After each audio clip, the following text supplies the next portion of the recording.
Imagine standing in a freezing concrete room, completely naked. You have just 2 minutes to drop everything you own onto a damp floor. Everything. I mean, your clothes, your wedding ring. Right? Even the manuscript of your life's work, it is all just gone. And in that exact horrifying moment, when every single thing that makes you, well, you, is vaporized. You really have to ask yourself, what is left? Exactly. Who are you when the world has stripped you down to your absolute naked existence? It's a profound question. It really is.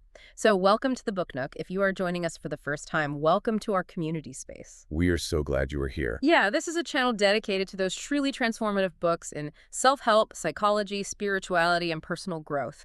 We focus on the kinds of books that don't just sit on your nightstand. Right, the ones that actually rewire the fundamental way you perceive the world. And today, we are embarking on a deep dive into a truly monumental work. We are exploring Viktor Frankl's Man's Search for Meaning. It really is a towering achievement of the 20th century. And to truly understand its impact, we have to recognize that this isn't just a clinical psychology textbook. No, not at all. And it isn't merely a historical memoir either. It is essentially two distinct books fused into one profound narrative. The structure itself is a testament to the message. Yeah, the first half is this incredibly raw, visceral, autobiographical account of Frankl's survival in Nazi concentration camps, including Auschwitz and the Dachau complex. Right. And then the second half is the psychological theory he forged in that very fire, a theory he called logotherapy. Which is fascinating because, usually when we study human psychology, we study it in a controlled environment. Oh, totally. Like a quiet therapist's office in Vienna or New York. Exactly. It's like testing the strength of a ship's hull in a calm indoor swimming pool. But Frankl's insights weren't tested in a pool. They were brutally field tested in a Category 5 hurricane. He built a psychological framework inside the worst laboratory of human suffering imaginable. Which is exactly why our mission for this deep dive is so vital. We aren't just here to give you a history lesson. Right, as essential as it is to remember that history. Right, but our goal today is to look at how we can extract Frankl's tools.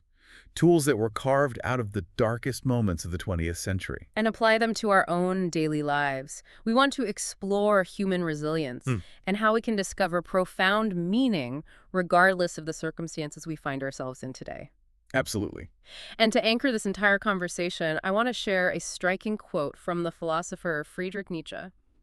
Frankl uses this as a cornerstone throughout his ordeal and really his subsequent therapy. It's a powerful one. It is. The quote is simple, but it carries the weight of the world. He says, "He who has a why to live for can bear almost anyhow."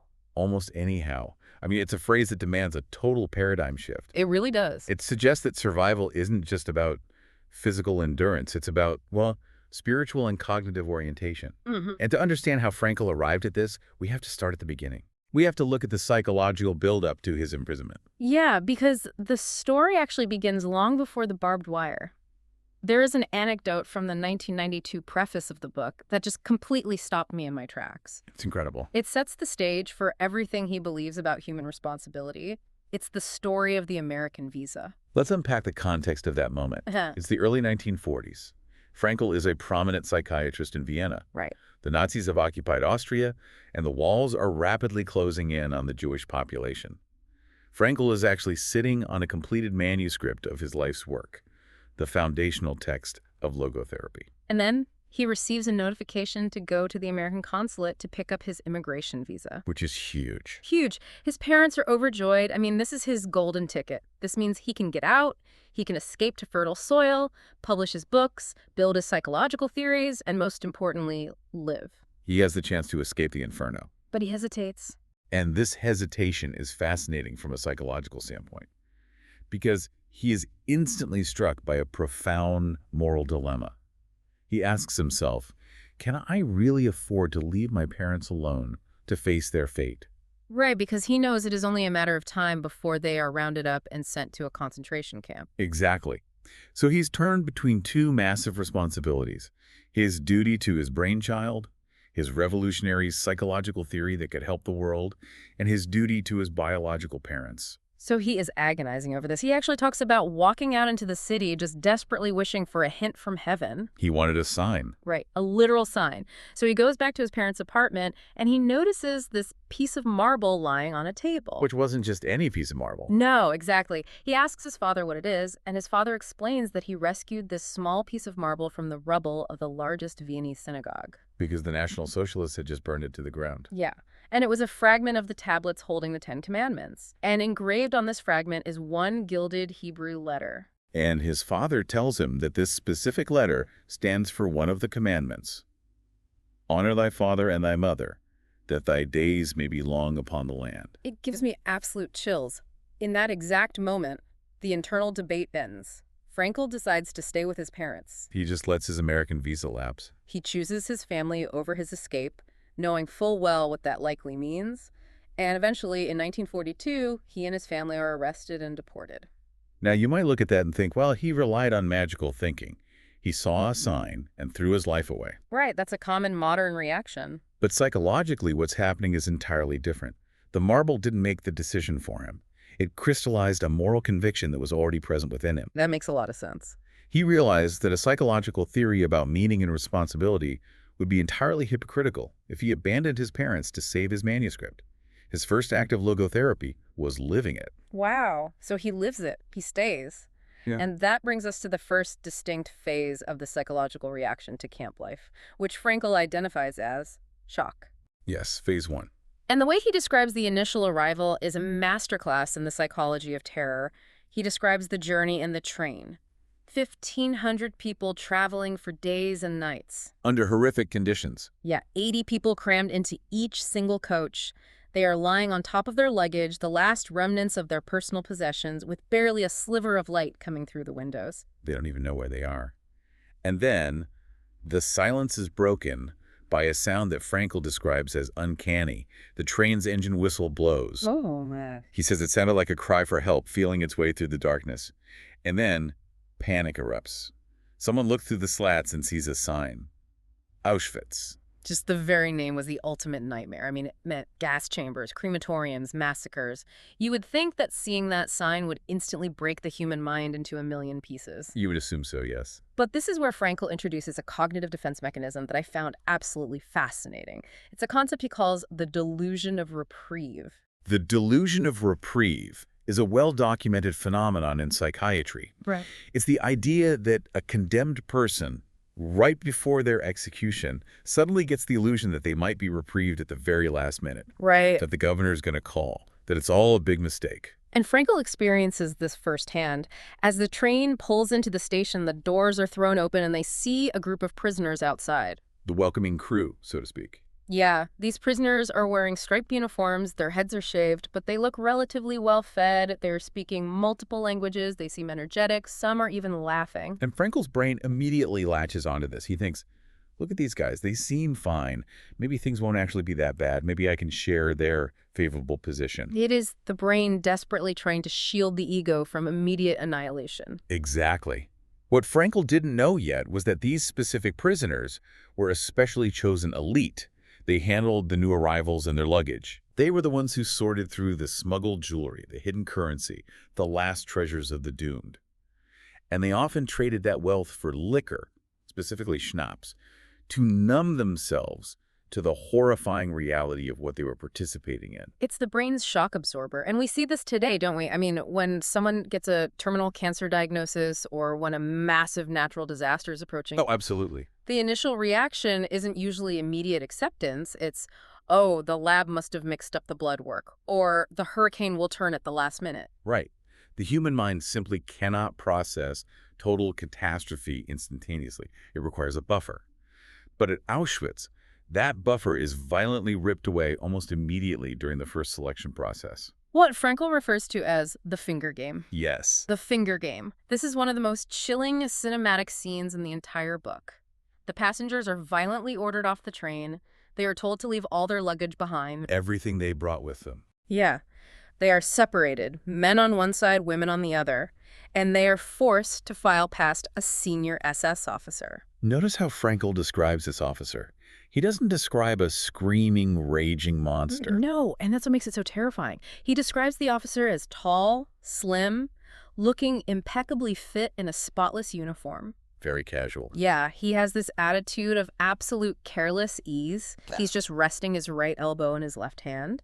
And with the forefinger of his right hand, he is leisurely pointing. Left, right, left. Right. It's the ultimate banality of evil. It really is. It's just a guy doing administrative work. But that casual, split-second movement of a single finger is dictating life or death. The prisoners have no idea what the rules are. They're completely in the dark. The brain is frantically trying to figure out the logic of the game, but there is no logic they can decipher. Frankl is walking up to him. He's wearing his coat, and he's hiding a heavy haversack under it. He's trying to stand as completely upright as possible so the officer doesn't notice the load. Trying to look strong. Right. The officer looks him over, seems to hesitate for a fraction of a second, and then points him to the right. It is only later that evening that the surviving prisoners learn the mathematical brutality of that finger game. That first selection dictated the fate of the entire transport. It's devastating. For 90% of those people, being pointed to the left meant they were marched straight to the crematorium. That casual flick of a finger sent them to the gas chambers within hours of arriving. There's that moment where Frankl asks an older prisoner where his friend was sent. The prisoner asks, was he sent to the left side? Frankl says yes. And the prisoner's response is brutal. He just points to a chimney a few hundred yards away. It's sending a massive column of flame into the gray sky. The prisoner says, that's where your friend is, floating up to heaven. And that realization is the sledgehammer that shatters the delusion of reprieve. It initiates the total methodical stripping of their former identities. Yes. The 10% who survive the finger game are driven into an anteroom for a cleansing station. They are told they have exactly 2 minutes to get fully undressed and drop everything on the floor. Everything except their shoes, their belts, and maybe a truss. And here is where we return to our opening question about identity. Frankl is standing there in this anteroom, and he does something that shows just how hard it is to let go of who we think we are. He tries to hold on to his past. Right. He tries to take a veteran prisoner into his confidence. He pulls out a roll of paper from his coat pocket. It's the manuscript of his life's work, the book on logotherapy. He leans in and says, look, I must keep this manuscript at all costs. Do you understand? To Frankl, that manuscript isn't just paper. It is his justification for living. It is his contribution to humanity. It's his soul, basically. Exactly. It is his entire ego, his status as a doctor, his identity, all roll into one physical object. And how does the veteran prisoner react? He doesn't offer sympathy. He just stares at Frankl. A grin spreads over his face, a grin that is amused, mocking, and deeply insulting, and he just shouts one word at Frankl. Shit. That single word is the psychological erasure of Dr. Viktor Frankl, the esteemed Viennese psychiatrist. Wow. It is the moment the ego is entirely severed from the past. They are herded into another room. Not just the hair on their heads is shorn, but every single hair on their bodies is shaved off. Just totally stripped bare. They're pushed under the freezing showers. All they possessed, as Frankl writes, was their literal, naked existence. I really want to pause and dwell on this because we use the phrase losing my identity a lot today. We use it when we get laid off from a corporate job, or when we go through a divorce, or when we move to a new city where nobody knows our name. Sure, we feel untethered. But we still have our clothes, we still have our bank accounts, our haircuts, our memories, our legal rights. What Frankl is describing is the literal vaporization of every external marker of humanity. You are reduced to a barcode. Exactly, a number tattooed on your arm. How does the human mind not simply short-circuit and shut down forever at that exact moment? Well, the clinical answer is that the mind actually does break from its normal functioning, but it adopts abnormal reactions as a desperate survival mechanism. Okay, interesting. Frankl explicitly notes that an abnormal reaction to an abnormal situation is actually normal behavior. If you reacted normally to Auschwitz, you would die of a broken heart within a day. That makes sense. So the brain pivots, and one of the first totally unexpected defense mechanisms they experienced was a grim sense of humor. Humor. Standing naked in the freezing cold, waiting for a shower that might actually be a gas chamber. Yes, because they realized they had absolutely nothing left to lose except their ridiculously naked lives. Humor creates a cognitive distance. Like a buffer. Right, it's the brain stepping back and saying, look at how absurd this is. And that humor was quickly followed by another mechanism, cold, detached curiosity. He describes feeling like his mind was floating a few feet above his own body, just objectively observing the scene.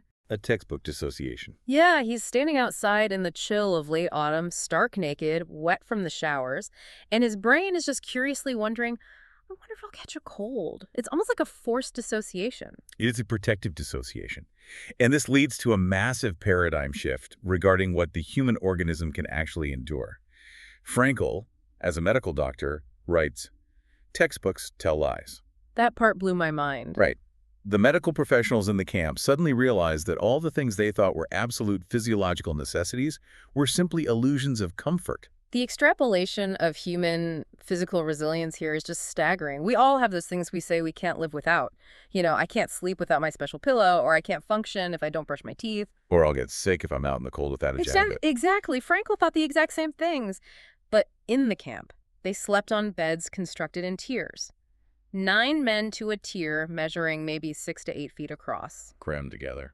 9 grown men sleeping directly on bare wooden boards with 2 filthy blankets to share. And the psychosomatic realities were astounding. Yeah. They couldn't brush their teeth for months. They suffered severe chronic vitamin deficiencies.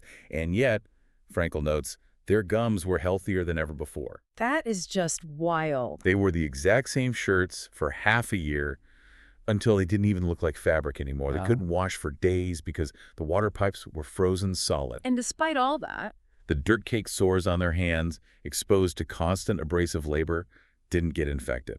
a guy who used to be a light sleeper, who would wake up if a door creaked in the next room, is suddenly sleeping like a rock while pressed skin to skin against a comrade snoring loudly inches from his ear. It's remarkable. It's a testament to the sheer terrifying adaptability of the human animal.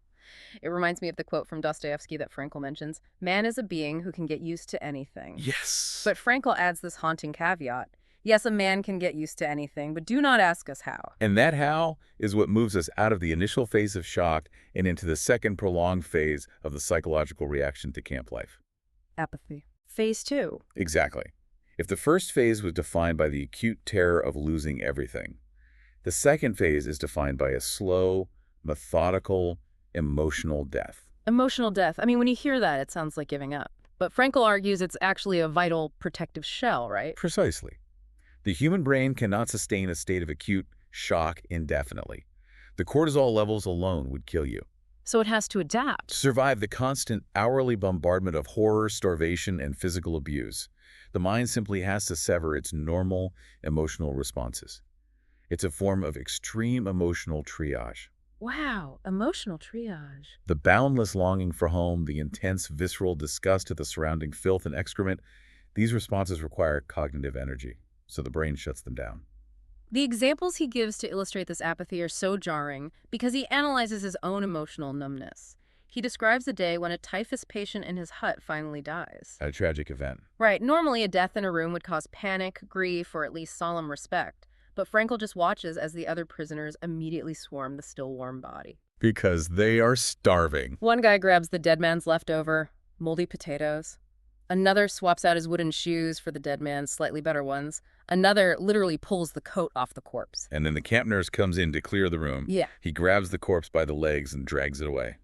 Just casual. He drags it across the bumpy earthen floor, pulling it up the 2 steps to the door.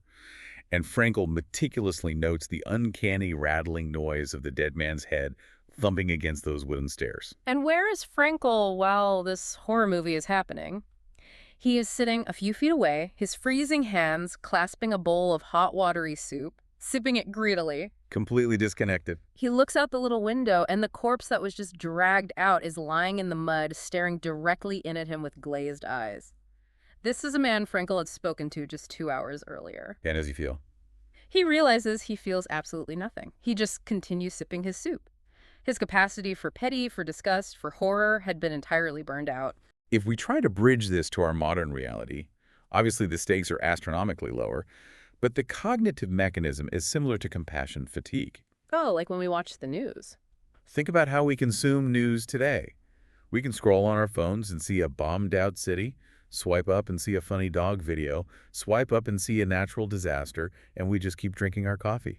That is uncomfortably relatable. The brain downregulates empathy to protect itself from being overwhelmed.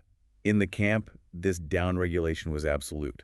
It was the only way to survive the beatings. Speaking of the beatings, this is where Frankl makes an observation that flips our understanding of trauma.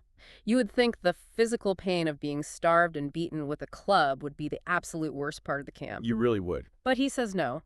He points out that the physical pain wasn't the deepest wound.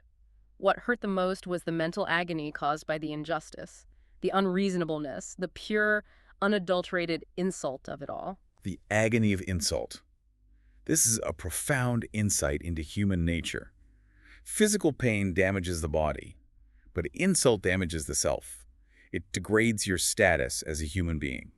He tells this story about working on a railway track in a blinding snowstorm. The ground is frozen solid. He pauses for just a fraction of a moment to catch his breath and lean on his shovel. And a guard sees him. A guard spots him. Now, you'd expect the guard to march over, yell at him, or hit him with a whip. But the guard doesn't do any of that. Instead, the guard playfully picks up a heavy stone and casually throws it at him. And Frankl's psychological analysis of this moment is devastating. He realizes that this is exactly how you would attract the attention of a beast of burden. Exactly like an animal. If your ox or your mule stopped pulling the plow, you wouldn't bother speaking to it. You wouldn't formally punish an animal. You just throw a stone at it to get it moving. Yeah. That casual erasure of his humanity, being treated literally as livestock, hurt far more than the physical impact of the stone. There's another instance that highlights this mental degradation. Frankl is working under a foreman who he describes as having chubby, rosy cheeks and a face like a pig's head. Quite a visual. This foreman is wearing lovely, thick, warm gloves in the bitter cold, while Frankl is freezing in rags trying to dig up frozen topsoil. The foreman just starts mocking him, treating him like an idiot, calling him a swine, and sarcastically asking what he used to do before the war. Frankl quietly says he was a doctor, a specialist. Right. And the foreman mocks him further, laughing and saying he probably squeezed a ton of money out of desperate people. And Frankl replies that he actually did most of his work for free in clinics for the poor. Which triggers the foreman. At that, the foreman flies into a psychotic rage, knocks Frankl down, and screams at him like a madman. And Frankl notes that his indignation in that moment as he lay in the mud wasn't about the physical pain of being knocked down. It was the insult. It was the insult of having his entire life, his character and his morals, judged and dismissed by a man who was so profoundly vulgar and brutal. The physical bruises heal, but the mental degradation cuts into the soul. Because of this constant, relentless degradation and starvation, the prisoners' inner lives experienced what psychoanalysts call regression.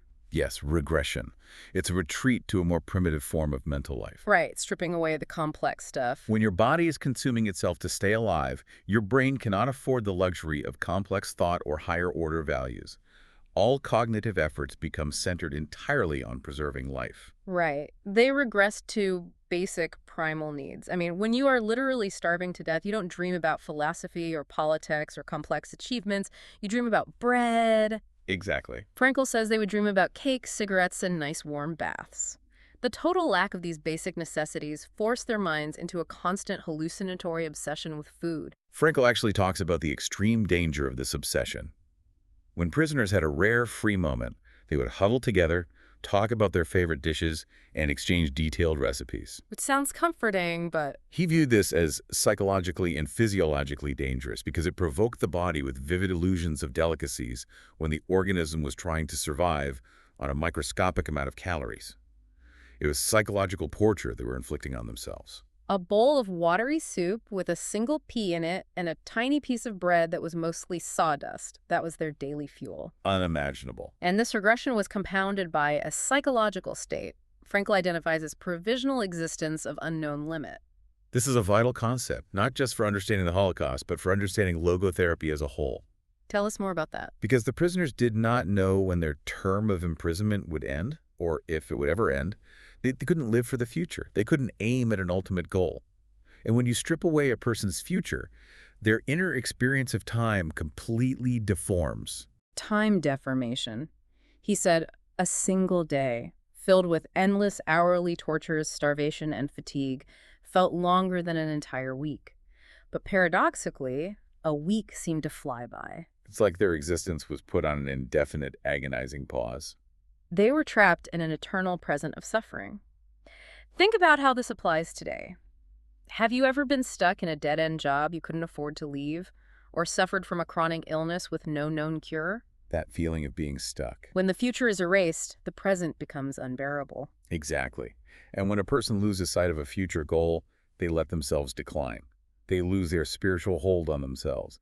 In the camp, this psychological collapse preceded physical collapse. And this is when a prisoner would become what the camp inmates slangily referred to as a Muslim. Yes. The Muslim. This is a terrifying phenomenon. A Muslim was a prisoner who had completely lost the will to live. The apathy took over completely. Total surrender. They would look emaciated, miserable, down and out.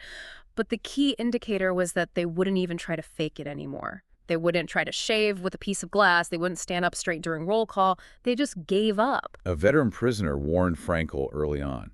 He said, if you look like a Muslim, if you give up and stop caring about appearing fit for work, the SS will spot you instantly and you will be sent to the gas chambers. That's horrifying. Every Muslim, without exception, sooner or later goes to the gas. It is the ultimate manifestation of fatalism. And Frankl ties this Muslim state to a fatalistic mindset that infected the camp. A paralyzing fear of making decisions. They felt like pawns of a cruel god, so they stopped trying to move. Right. He tells this amazing, haunting parable to illustrate this, the parable of death in Tehran. It perfectly captures the psychological paralysis of the prisoners. So the story goes, a rich Persian is walking in his beautiful garden with his servant. Suddenly, the servant comes running up, absolutely terrified, and says, "Master, I just encountered death in the garden, and he threatened me." He thinks he's being hunted. Right. He says, "Please, give me your fastest horse so I can flee to Tehran. If I ride hard, I can reach it by tonight." The master gives him the horse, and the servant gallops off. And Later that afternoon, the master walks into the garden and meets Death himself.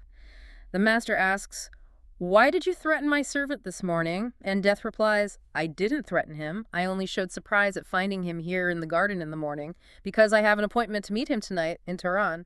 It's a chilling story about the inescapability of destiny. It really is. In the camps, prisoners became terrified of taking initiative, especially regarding escape attempts.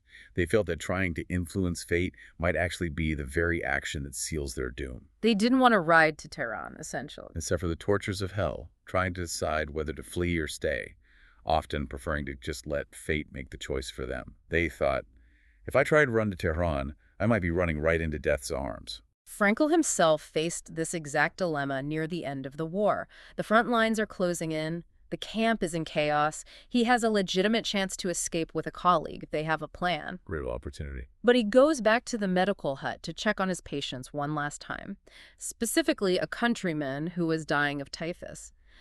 The patient looks up at him with this incredibly sad, accusing look and asks, "You too are getting out."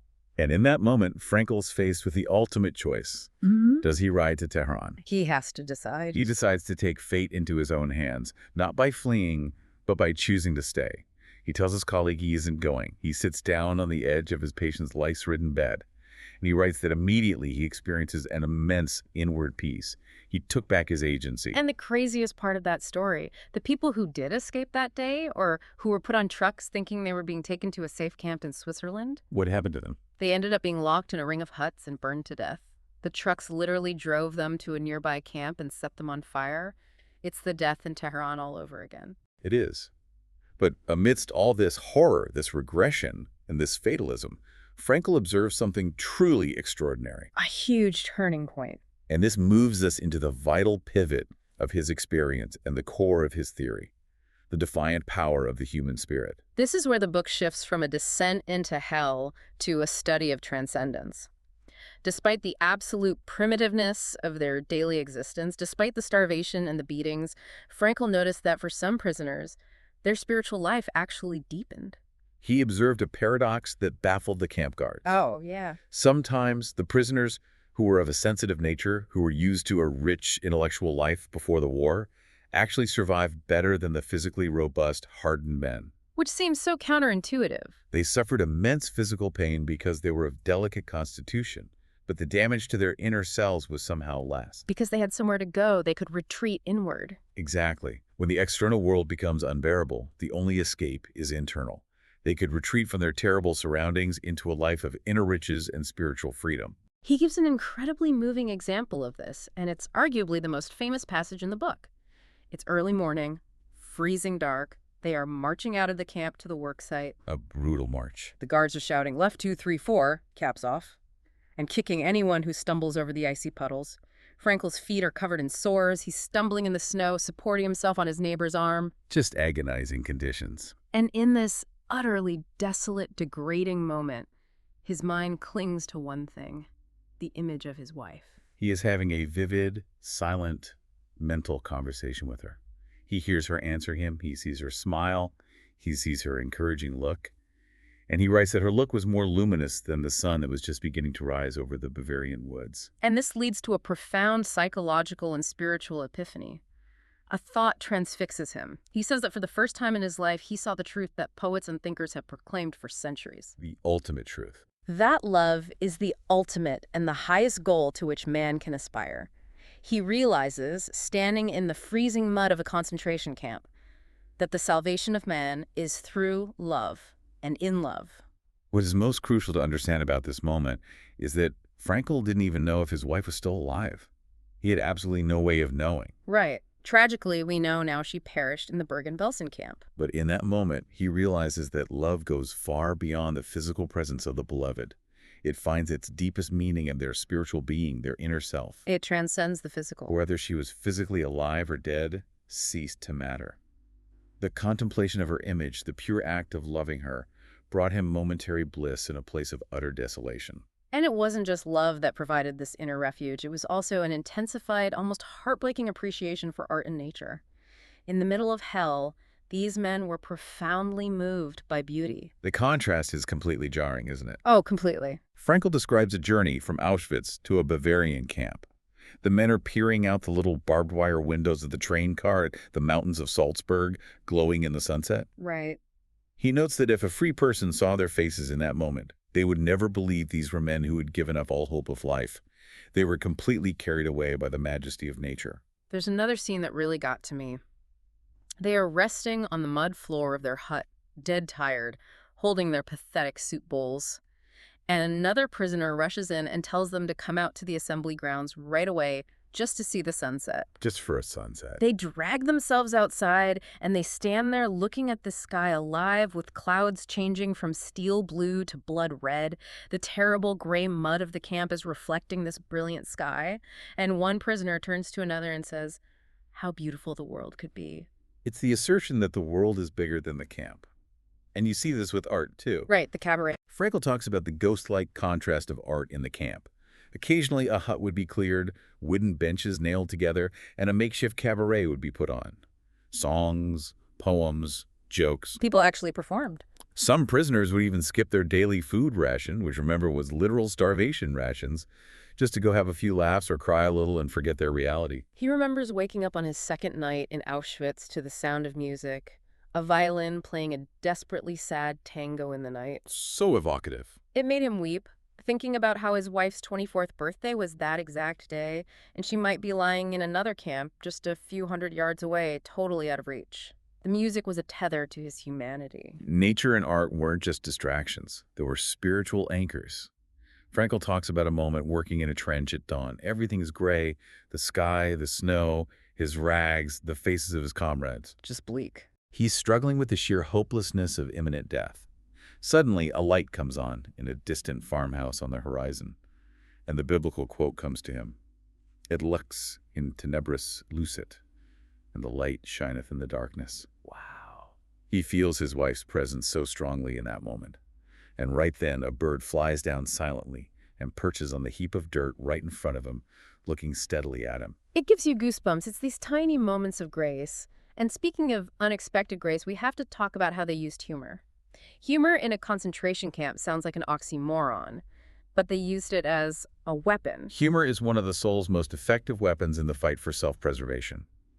From a psychological standpoint, humor affords an aloofness. It creates space. It gives you the cognitive ability to rise above any situation, to step outside of your suffering, even if only for a few seconds. Frankl actually trained a friend of his, a surgeon, to develop a sense of humor. They made a strict pact to invent at least one amusing story a day about what might happen after their liberation. Focusing on the future. They were practicing looking at the future. Frankl joked that his friend would be back in the operating room doing a major surgery, and suddenly a hospital orderly would rush in shouting, "Action!"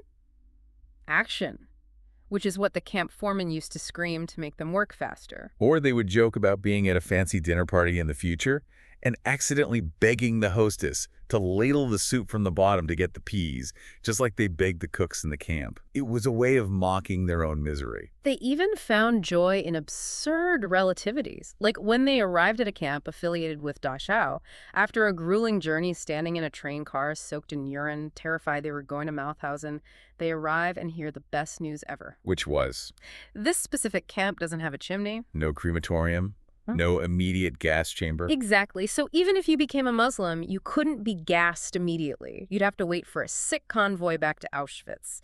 They were so thrilled by this technicality that they actually laughed and cracked jokes while standing in the freezing rain all night for a punishment parade. Now, if we look at this through the lens of traditional psychology, we usually think of art, love, and humor as luxuries. Yeah. Think of Maslow's hierarchy of needs. Right, the pyramid. You have food and shelter at the bottom, and self-actualization, art, and philosophy at the very top.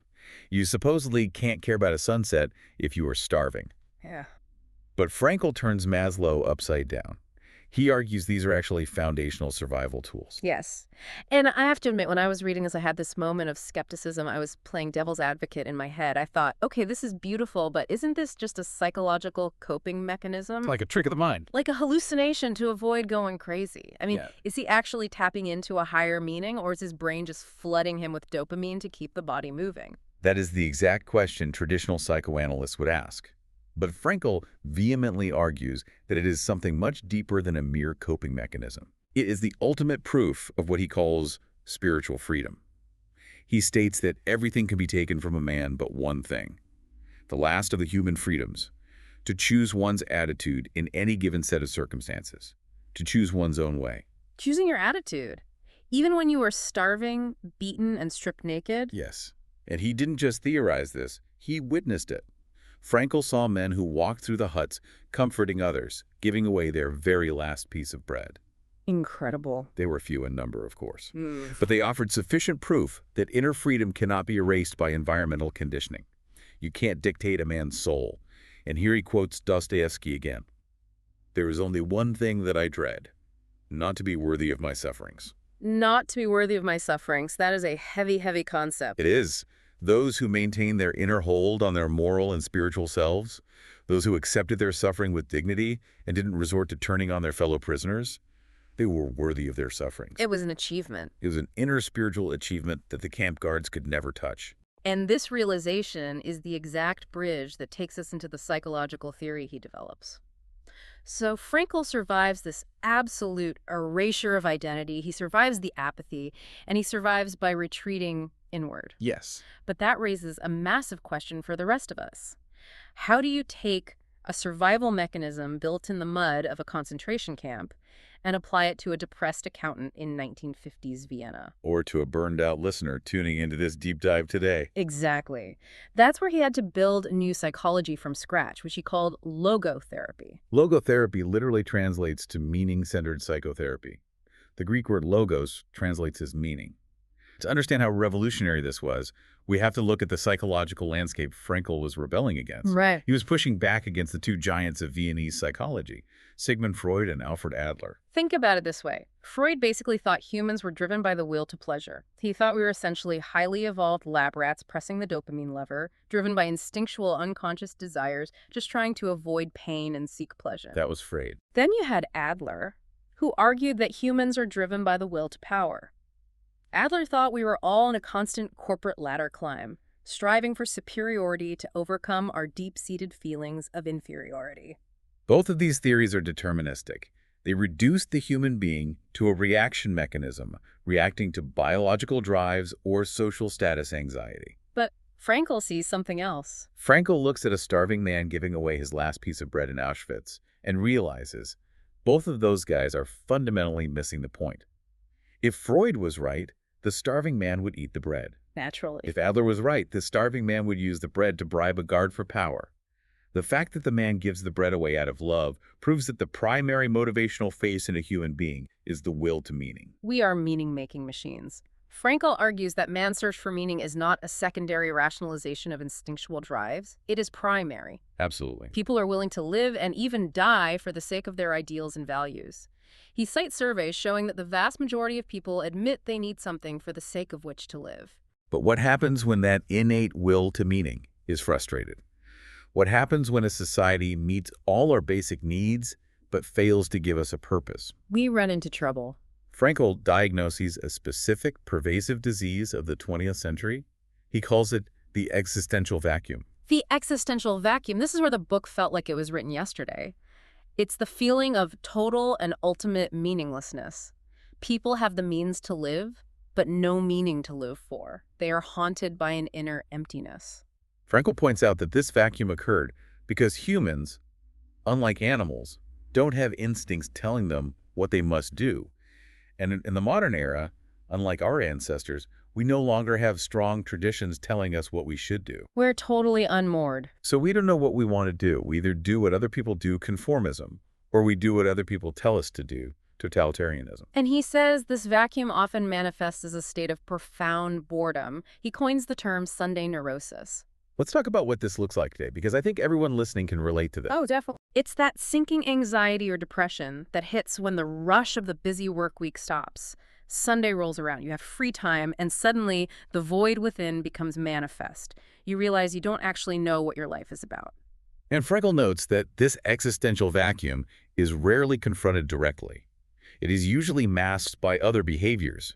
It's masked by addiction, aggression, and depression. People try to distract themselves. People try to fill the void with the will to power, like obsessively chasing money, which becomes an end in itself. Or they fill it with the will to pleasure-chasing, rampant sexual compensation or drug use, or today, endless doom scrolling on social media. Which we are all guilty of. But these are just masks covering the void. So how do we cure this? How do we actually find meaning? This is where I had one of the biggest aha moments of the book. Frankl says the reason we can't find the meaning of life is because we have the whole question completely backward. This is a profound cognitive shift. Walk us through it. So when Frankl says we need to flip the question of meaning, it almost sounds like we've been treating life as a giant vending machine. We walk up to life, we ask, what is the meaning of life? We wait for the answer. We expect it to dispense happiness or purpose if we just put in the right coins of effort. We ask what we expect from life. Frankl says we need to stop doing that. We need to realize we are the ones inside the machine. We are being asked. We need to stop asking what we expect from life and start asking what life expects from us. Exactly. Life is not a vague philosophical construct. It asks concrete questions of us daily and hourly. Like what? It asks, your friend is sick, what are you going to do? You have this specific talent, how are you going to use it? The answer is not found in meditation or abstract philosophical debate. It's in action. The answer is found in right action and right conduct. We are the ones being questioned by life, and we can only respond by being responsible. It's like asking, what is the best chess move in the world? If you ask a grandmaster that question, they'll look at you like you're insane. There is no generic best move in the world. Right, it doesn't exist. The best move only exists within the specific context of a specific game, facing a specific opponent, with the pieces arranged in a specific way on the board. There's a brilliant analogy. Everyone's task is unique, and their specific opportunity to implement it is unique, meaning changes from person to person, day to day, hour to hour. You cannot borrow someone else's meaning. So if the meaning's unique to the moment, how do we systematically find it? Frankl gives us 3 distinct avenues. According to logotherapy, we can discover meaning in life in 3 different ways. The first avenue is fairly obvious and common, by creating a work or doing a deed. Achievement. Building a business, painting a picture, raising a child, writing a book. The second avenue is by experiencing something or encountering someone, experiencing goodness, truth, beauty, nature, culture, or most importantly, experiencing another human being in their very uniqueness, through love. And the third way, and this is where Frankl's insights are most challenging given his background, is by the attitude we take toward unavoidable suffering. Unavoidable is the absolute key word there. I want to make this crystal clear. Frankl explicitly says that suffering is not necessary to find meaning. It's a crucial distinction. If you can avoid the suffering, you should. To suffer unnecessarily is masochistic, not heroic. If you have a headache, take an aspirin. If you are in an abusive relationship, leave.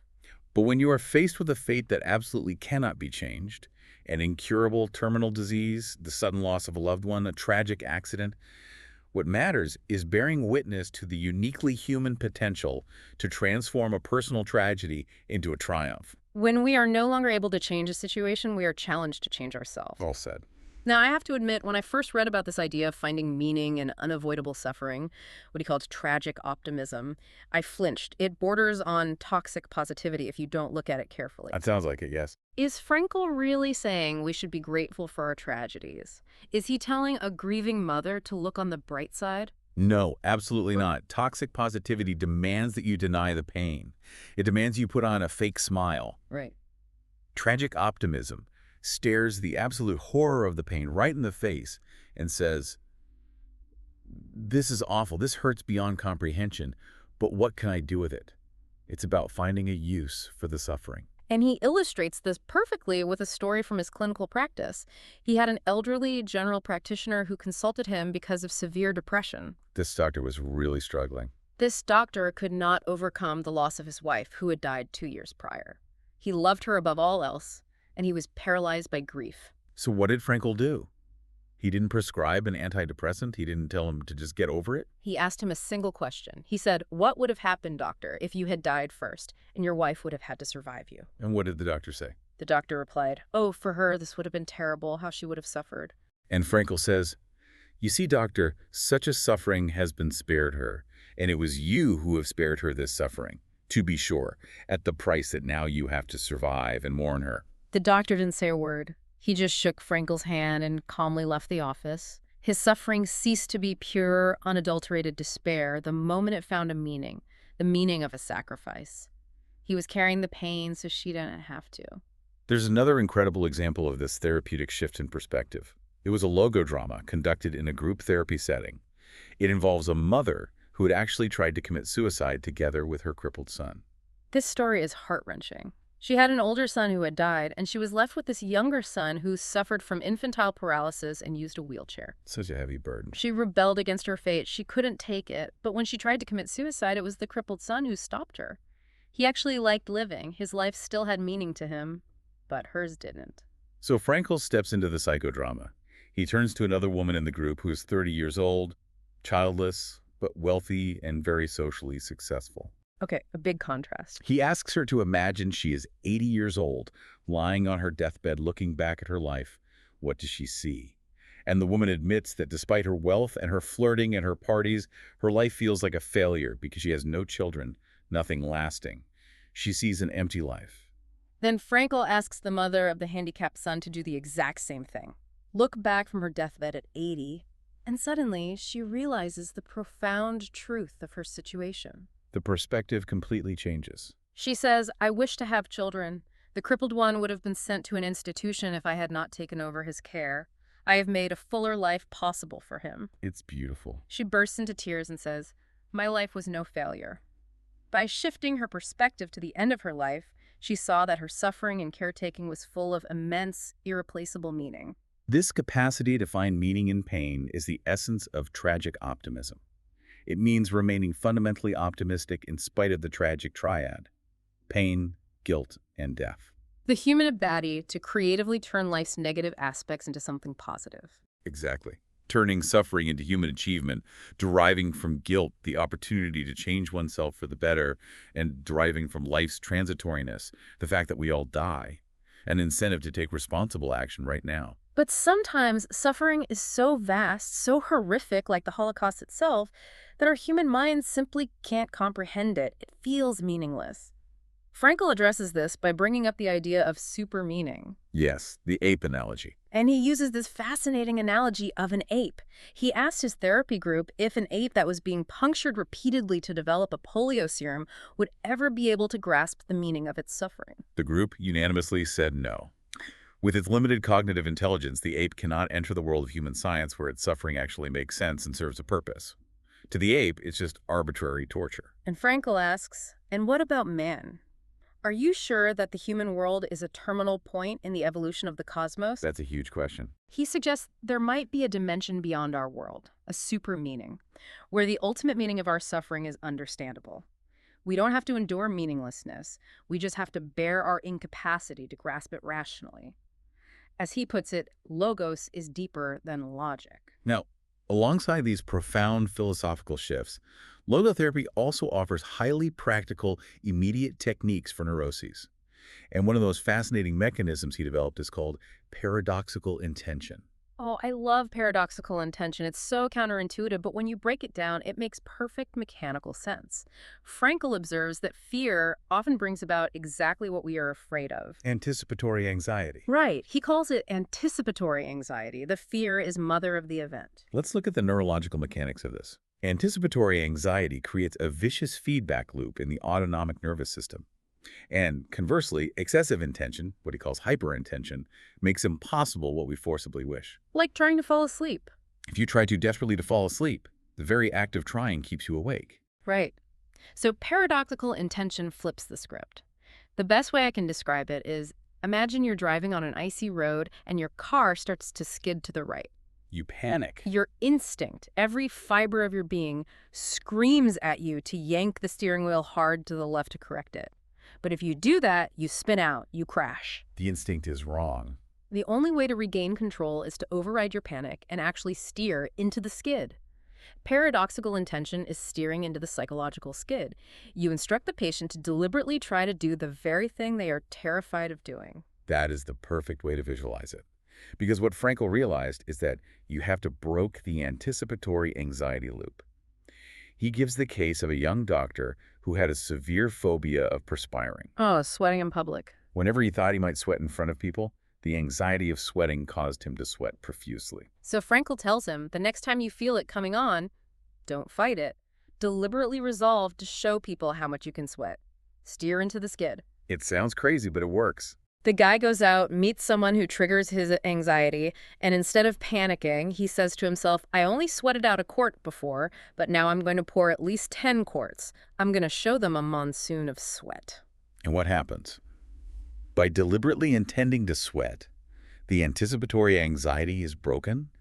The cognitive dissonance of trying to do the thing he fears removes the threat response. It just disappears. The wind is taken out of the sails of his fear. Within a week, a 4-year phobia was completely cured. There was also a severe stutterer who hooked a ride on a streetcar as a kid and got caught by the conductor. He thought the only way to escape punishment was to elicit sympathy by showing he was a poor, pathetic, stuttering boy. So he leaned into it. So he tried desperately to stutter on purpose, and he found he was completely unable to do it. When he tried to stutter, he spoke perfectly. It uses the human capacity for self-detachment and humor to short-circuit the neurosis. It's a brilliant technique that cognitive behavioral therapists still utilize variations of today. But to fully grasp the weight of Frankl's theory, we have to bring our narrative back to the historical reality he lived through. Right, the end of the camp. Because the psychological journey didn't magically end when the camp gates opened. We need to explore the final phase: liberation, disillusionment, and the responsibility of freedom. Right. The war front finally reaches the camp. A white flag is hoisted. The guards change into civilian clothes and actually offer the prisoners cigarettes. It's phase 3, following liberation. The end of the nightmare. And you might think the reaction was pure, unadulterated joy, a Hollywood ending. But it wasn't. Frankl says they literally lost the ability to feel pleased. The psychological damage was so profound that joy was a foreign language they had forgotten how to speak. He calls it depersonalization. It's like the psychological equivalent of the bends for a deep-sea diver coming up too fast. They walked out of the camp, limping on painful legs, and came to meadows full of flowers. And they felt nothing. They saw them, but they felt nothing. They saw a rooster with colorful feathers. It registered visually, but there was no emotional connection. Everything felt unreal, like a dream. Trauma was just too deep. They had dreamed of this day so many thousands of times, only to wake up to the camp whistle, that their brains simply refused to believe it was real. The physical body recovered faster than the mind. They ate ravenously. They ate for hours and days, consuming anything they could find, and their tongues loosened. They talked compulsively for hours, releasing years of psychological pressure. But the soul... The soul took much, much longer to thaw. And Frankl warns of the intense psychological dangers facing the liberated prisoners. Freedom, after years of absolute subjugation, is highly volatile. The first danger is moral deformity. Some prisoners, suddenly released from the brutal, crushing pressure of the camp, thought they could use their newfound freedom ruthlessly. They had been the oppressed. Now they felt justified in becoming the oppressors. Frankl gives a really telling example of this. He's walking across a field with a friend from the camp who is liberated with him. They come to a field of young green crops. And Frankl does what he's supposed to do. Frankl automatically tries to avoid stepping on them out of habit and respect. But his friend grabs his arm and drags him right through the middle of the crops. Frankl gently mentions they shouldn't tread down the young oats, and his friend gets furious. He yells at him. He shouts, "Hasn't enough been taken from us? My wife and child have been gassed, and you would forbid me to tread on a few stalks of oats." It's the justification of cruelty through victimhood. Frankl points out that no one has the right to do wrong, not even if wrong has been done to them. The second danger they faced upon returning to society was bitterness. The response from the outside world. Imagine coming home to your town after surviving Auschwitz and being met with a shrug of the shoulders by your former neighbors. People offering platitudes like, "We didn't know," or even worse, "We too have suffered." It made the survivors deeply bitter. But the deepest, most devastating danger was disillusionment. For years in the camp, the only thing keeping a man alive was the thought of the person waiting for him. His wife, his mother, his child. His reason for living. He survives the unsurvivable. He goes home, he walks down his old street, he presses the doorbell he's dreamed of pressing 1,000 times, and the person isn't there. They are dead. They realize that suffering actually has no limits. The earthly happiness they dreamed of couldn't compensate for what they suffered, and many were completely unprepared for this new, profound unhappiness. It's completely heartbreaking. But Frankl takes all of this, the survival, the brutal moral choices in the camp, the choices after liberation, and he uses it to mount an absolute, unwavering critique of what he calls pan-determinism. Pan-determinism is the psychological and sociological belief that humans are merely the product of their conditions. It's the idea that you are nothing but a pawn of your genetics, your childhood trauma, and your environment. We are just products of our environment, essentially. Right. If you put a man in a bad enough environment, he will inevitably become a monster. And this is where I find Frankl most challenging and inspiring for us today. It is so incredibly tempting today to blame our behavior entirely on our circumstances. We say, "I'm like this because of my childhood," or "I can't help my temper, it's my genetics," or "society made me do this." That's an easy out. But Frankl, a man who survived the ultimate environmental conditioning of Auschwitz, says no, we are ultimately self-determining. He lays down his credentials to make this point. He says, "I am a professor in 2 fields, neurology and psychiatry. But in addition, I have a survivor of 4 camps, concentration camps, that is, and as such I also bear witness to the unexpected extent to which man is capable of defying and braving even the worst conditions conceivable." He illustrates this with the story of Dr. J. Dr. J was known as the mass murderer of Steinhoff. Dr. J was a satanic figure, a fanatic Nazi who orchestrated the euthanasia program at a mental hospital in Vienna, sending countless psychiatric patients to the gas chambers. Truly evil. He was the ultimate product of toxic Nazi conditioning. At the end of the war, he escapes to South America, or so everyone in Vienna thinks. But years later, Frankl meets an Austrian diplomat who had been imprisoned behind the Iron Curtain in the Lubyanka prison in Moscow. And he has news. And the diplomat tells Frankl that he actually met Dr. J in that Soviet prison. And what kind of man was Dr. J in that Soviet prison? Did he continue to be a monster? The diplomat says he was the best comrade you can imagine. He gave consolation to everybody. Unbelievable. He lived up to the highest conceivable moral standard before dying of cancer in that prison. The mass murderer of Steinhoff became a saint in a Russian prison. Which proves Frankl's ultimate point about human nature. You cannot fully predict human behavior based on past conditions. Man has the freedom to change at any instant. He has both the potential to be a swine and the potential to be a saint. And we get to choose. Which one is actualized depends on decisions, not conditions. But freedom is only half the truth. Frankl is very careful about this. The other half is responsibility. Frankl says that freedom is in danger of degenerating into mere arbitrariness unless it is lived in terms of responsibleness. Yes. That's why he famously suggested that the Statue of Liberty on the East Coast of the United States should be supplemented by a Statue of Responsibility on the West Coast. It is a perfect encapsulation of his philosophy. Freedom to choose your attitude means you are responsible for the attitude you choose. So as we synthesize this massive emotional deep dive into man's search for meaning, let's talk about why this book matters so profoundly today.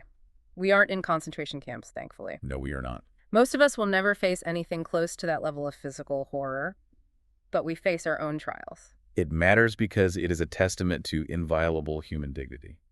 It proves scientifically, psychologically, and spiritually that even when life strips you down to your naked existence, you retain the dignity of choice. The ultimate choice. No one and no circumstance can take away your ability to choose who you will be in the face of suffering. I honestly think anyone should read this book. Whether you are going through a deep personal tragedy, navigating the loss of a loved one, feeling stuck in that existential vacuum of boredom and Sunday neuroses. Or if you're just searching for your own, why? Exactly. Frankl gives you the tools to look at life differently, to stop demanding happiness from the vending machine, and to see that life is asking you a question. And as a final provocative thought to leave you with, let's look at how Frankl views the passage of time and the finality of death. He argues that the transitoriness of life, the terrifying fact that everything ends, everyone dies, and moments pass, does not make life meaningless. Wait, really? In fact, it makes it meaningful. That feels like another paradox. How does the fact that everything disappears make it meaningful? Because people usually only see the stubble fields of transitoriness. They look at the passing of time and only see what is blowing away in the wind. But they overlook the full granaries of the past. Ah, I see. Everything we do, every love we feel, every suffering we endure bravely is actualized in the present moment, and then it is safely delivered and deposited into the past. Rescued into the past. I love that phrasing so much. Yes. In the past, nothing is irretrievably lost, but everything is irrevocably stored. Having been is the surest kind of being. Wow. Frankl says we shouldn't pity old people, we should envy them. They don't have possibilities in the future, true, but they have realities in the past, deeds done, loves loved, and sufferings bravely suffered, that no one can ever take away from them. Having been is the surest kind of being. It all comes down to what we choose to actualize right now. Frankl showed us that even when the body is broken, even when the identity is vaporized and the landscape is as murky and horrifying as Auschwitz, the spirit can still hold the pen that writes your story. It's entirely up to you. You are the one who decides what gets rescued into your past. He who has a why to live for can bear almost anyhow. A profound and necessary truth. Thank you so much for joining us for this journey. Make sure to subscribe to the Book Nook so you never miss a deep dive. We have so many more incredible books to explore together. And we want to hear from you. Drop a comment below and tell us which book you'd like us to explore next. We read every single one.